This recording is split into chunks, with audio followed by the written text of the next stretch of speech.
The first thing that we need to understand is that every human being on planet Earth has a longing for belonging. And every human being deep down, whether they know it or not, whether they show it or not, every human being on planet Earth wants to feel loved, accepted, and validated. Now, you might feel like, oh, that's kind of soft, Howard. Listen, if you'll learn this, accept this, and use this, there's some hardcore results. We're more connected digitally today, but more isolated than ever before. Isn't that interesting? We're more connected than ever before, but we're also more alone and isolated than ever before.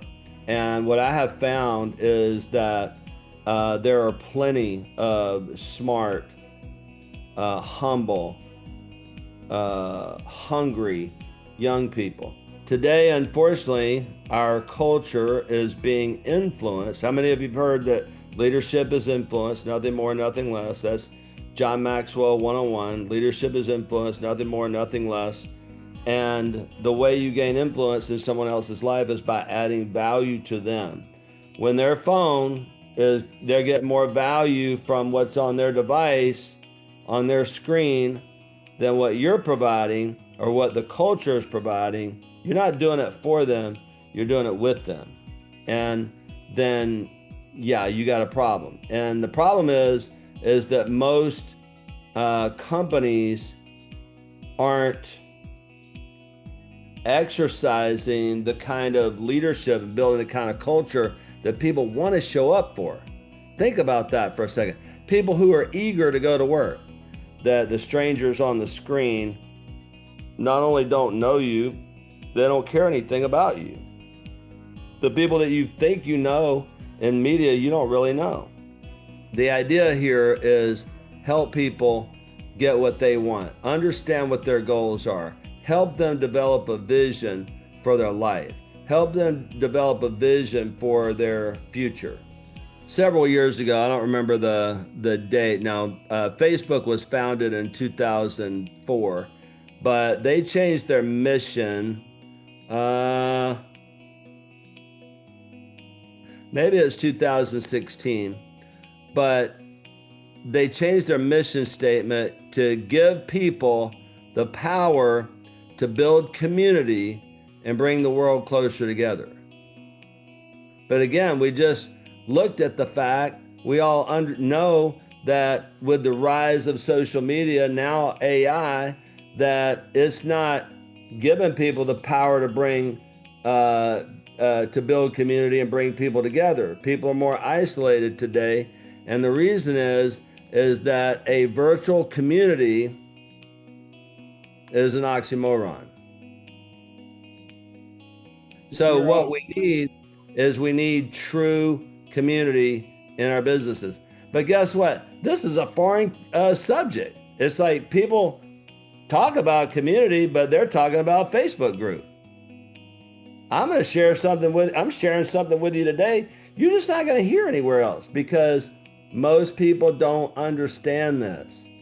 The way that I found out about it was actually through church. Go to church every Sunday, preacher gives a nice message, everybody leaves, they go have lunch, whatever, and they come back next Sunday. Can we just be honest about the situation? Nobody really changed.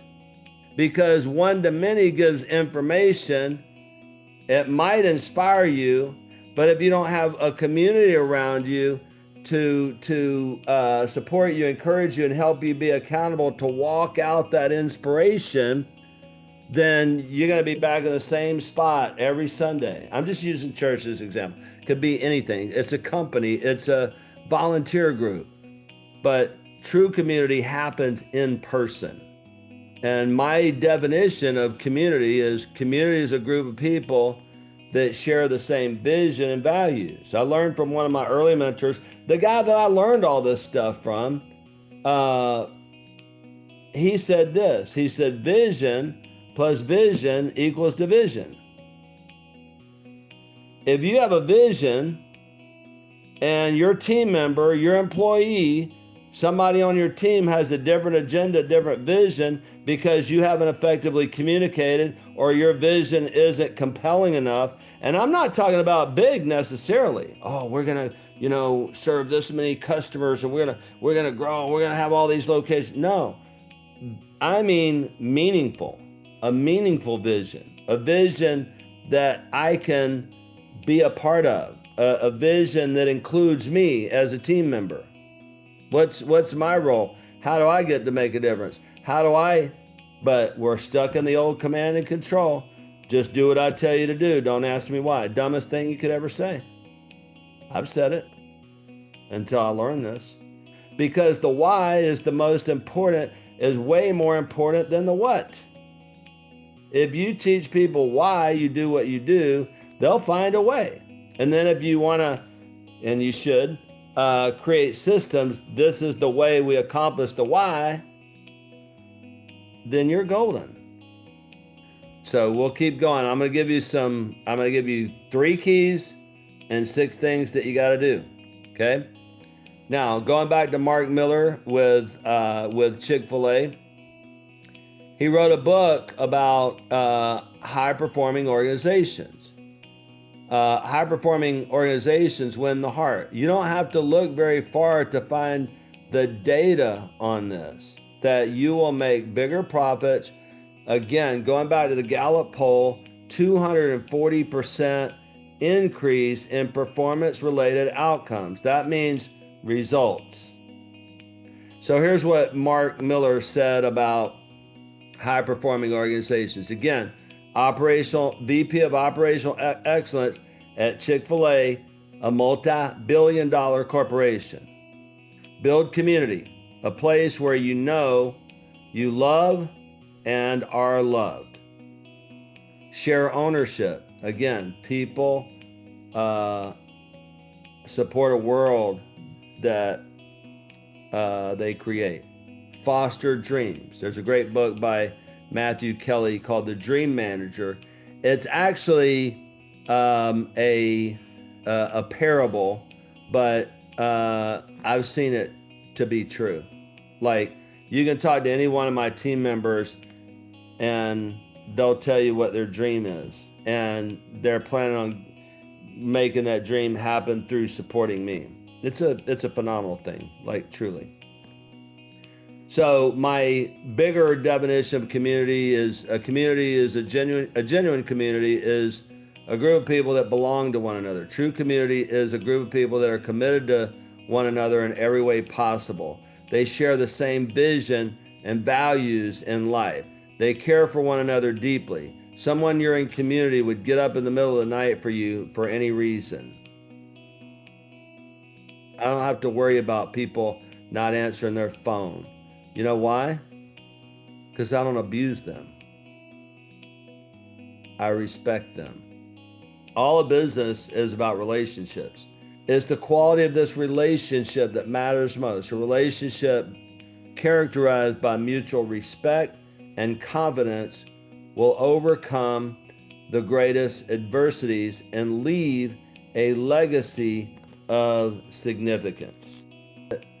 What questions? Who has my first question or a comment or sincere compliment?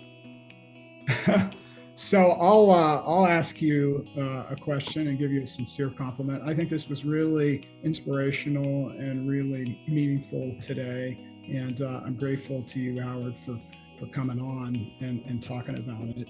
So we hear about servant leadership, and I understand what that means. And you talk about command and control leadership. And could you give us a little more color on the distinction between command and control leadership and servant leadership? Yeah. So command and control leadership is the old style of management that really came from the factory, like, just do your job. Like, I tell you what to do and you do it. There's no relationship. It's just black and white. I'm the boss. You're the employee. You do what you're supposed to do. Servant leadership really came on the scene. I I don't remember how many years ago, but Ken Blanchard really promoted servant leadership. The leadership at Chick-fil-A really have engaged in it. And the idea is that you want to help your team members succeed. So you see yourself more as I serve you rather than you serving me. And in return, they will serve you. Okay? But it's more about us together serving our clients together. But if I don't demonstrate service to you, how are you going to demonstrate service to our clients? Yeah, so just to kind of recap a couple of points from my perspective on this, every business has a culture. You have a culture whether you like it or not. And that's something that it just exists.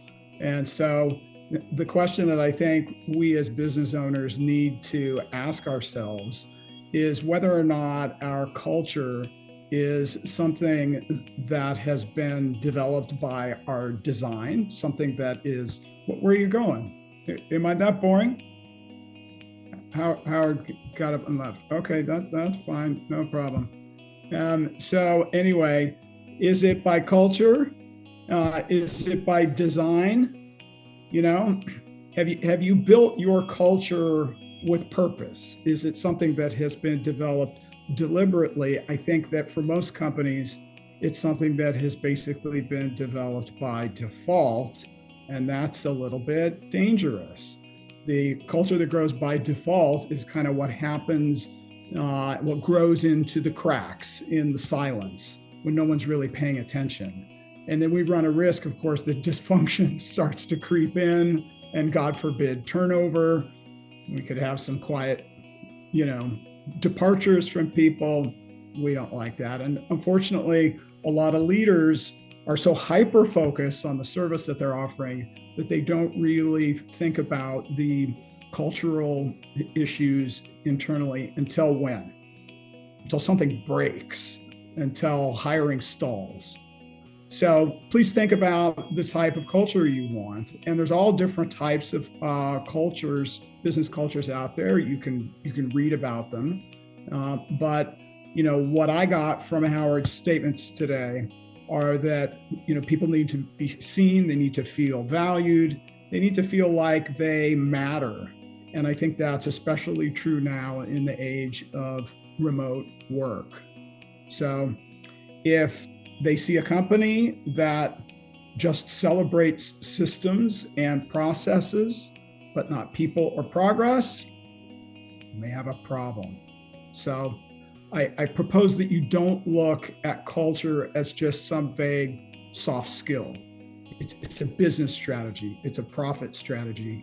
Yeah. And I think Howard can provide a great pathway. He can light the path for you to help achieve that. I got a lot out of what you had to say today, Howard.